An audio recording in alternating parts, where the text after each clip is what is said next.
Здравейте, ученици! Някога чудили ли сте се какво всъщност е философията? Нека ви отведа на едно бързо пътешествие из интригуващия свят на философията, като се фокусираме върху нейната роля, изучаването на първопричините и космоса. Представете си, лежите под звездното небе и размишлявате за необятността на Вселената.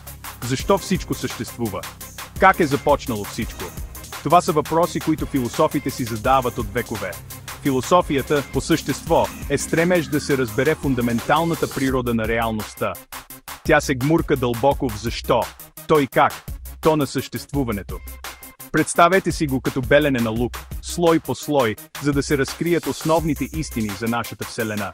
Една от централните концепции в философията е тази за първопричините. Това означава да търсим първоначалните причини или принципи, довели до съществуването на всичко около нас. Все едно разплитаме мистерия, търсейки първата следа. Древногръцките философи, като Аристотел, са били пионери в тази област. Аристотел въвежда идеята за неподвижния двигател, първопричина, която е задвижила всичко. Малко е като ефекта на доминото, но се фокусираме върху първото падащо домино. След това имаме космоса, огромната подредена Вселена.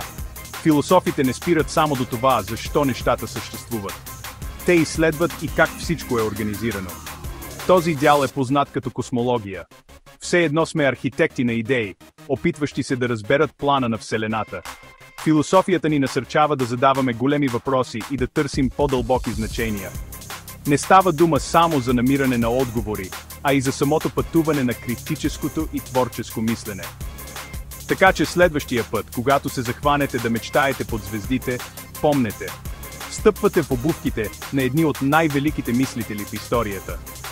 Продължавайте да се питате, продължавайте да изследвате и кой знае, може би сами ще разкриете някои от тайните на Вселената. Благодаря, че се включихте.